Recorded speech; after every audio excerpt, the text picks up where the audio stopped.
Hello, yes, my name's Dale, I'm a developer from IBM, and I'm going to be talking about, as has been mentioned, a project called Conversational Internet.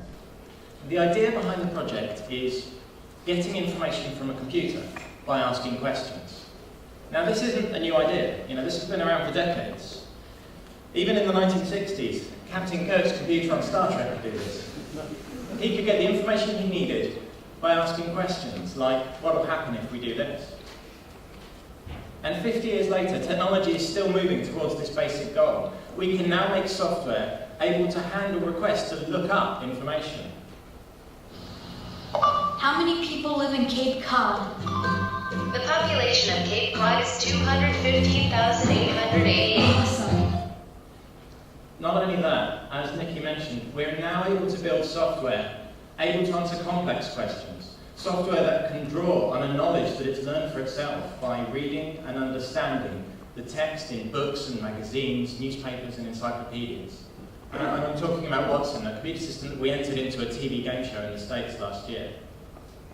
Don't worry about it all the way down at 2,000. It's just acne. You don't have this skin infection, also known as Hansen's disease. Watson. What is leprosy? You are right. Badger brute for 1600. Music fans waxed rhapsodic about this Hungarian's transcendental etudes. Watson. Who is Franz Liszt? You are right. So that's what we can do today. These are the capabilities that we have. But what can we do with them? What could we do tomorrow? And how else can we make this vision of the computer as our assistant into a reality? Well, RLSB invited us to look in particular at screen readers, to look at the experience of users of screen readers, and to see if there was anything that we could do differently. Link accessibility help list and navigation region start heading level 2 bbc.co.uk navigation list of 8 items link news link sport link weather link iPlayer link TV link radio link more link graphic Olympics link London 2012 list and search region start search term colon edit search unlabeled 9 button. Think about the division of work between the user and the computer when you're using a screen reader. The computer reads out the words and elements that are on the page in the order that they appear. The user, besides having to decide what it is they actually want to do, has to understand what the page means. They have to combine the series of elements they hear read out into some sort of mental model of the page, remembering what their options are, remembering roughly what went where.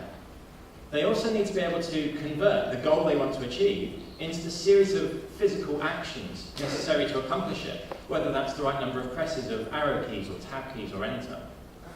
Well, can't we shift this balance a bit? Can't we get the technology to do a little more? Couldn't we require the user to have to do a little less? Wouldn't it be better if the technology understood more about the page that it was reading? Wouldn't it be better if the technology understood what it was the user wanted to achieve and knew what steps would need to be performed to carry that out? Let me explain what I mean. Firstly, by technology that understands the page. When a screen reader understands more about the page that it's reading, it doesn't need to read it all out. It can just describe what's important. This looks like a category page for a news site. There are a number of links to articles. There are menus and a search box. Now, if I want to know what the categories are, I can ask. If I want to know what the articles are, I can ask. Let me know what's available. Let me decide for myself what to do next. Don't just read out everything. And what do I mean by technology understanding the user? Well, when a screen reader understands what it is I want to do, it can do it for me. So, for example, if I want to go to the politics section in this news site, I say go to politics, and I'm taken straight there. I didn't need to know where the menu was. I didn't need to know how many other menu items there were that I'd need to go through to get to the politics item. I just describe what it is I want and let the computer figure out what steps are necessary to achieve it. And this isn't just about clicking. It can be any interaction with the page. Say I want to search the site for something. I don't need to know where the search box is. I don't need to know how to get to it. I just say, search for David Cameron. The screen reader finds the search box, puts my query into it, and submits it. I'm taken straight to the results, which are described to me. There are 18 search results on the page. One is in a section labeled 24 November 2012. 11 are in a section labeled 23 November 2012. So this is the idea that we tried out with RLSB, creating software able to interpret web pages that can offer a natural conversational interface to web browsing. Now, I don't have time this afternoon to describe in detail how it all works, but I want to explain a couple of the key approaches. Technology is getting better at interpreting unstructured English text, so we can understand what some of the text on a web page probably means. For instance, if the page contains an instruction to do something, like enter your postcode here, we can spot that call to action and highlight it to the user. We're also getting better at training computers to perform tasks, because the point is, we don't want to have to manually craft hard-coded rules that would be specific to some website or page, rules that would stop working if the web designer changed the layout of their page. Instead, we want to train the software to be able to learn for itself based on experience how to interpret what it finds on the page. So how do we do that? Well, we take a large number of pages from websites across the web and we manually annotate them.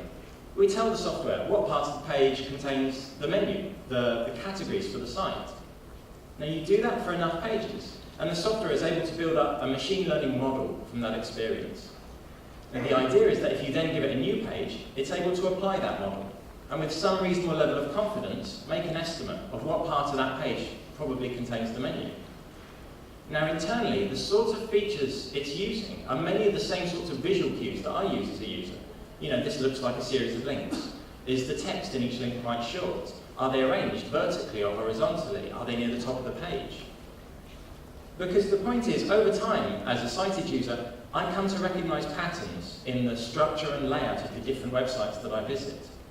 Now, our aim is to build machine learning models that can perform some rudimentary analog of that learned behavior. And by doing this for menus and search boxes and comment boxes and headings and more, we've been able to train the software to recognize what many parts of a web page probably mean. So over the summer, we had a group of university students at our R&D lab in Winchester, one of whom luckily is here today, and they built the first version of the prototype that I'm showing you. Now, it's a work in progress, and it's more effective at some sites than others, but it's an exciting start. It really shows the potential of applying these sorts of technologies.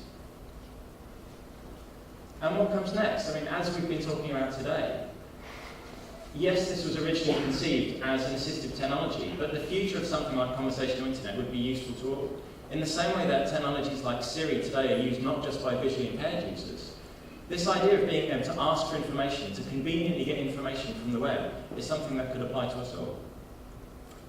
Thank you very much for listening.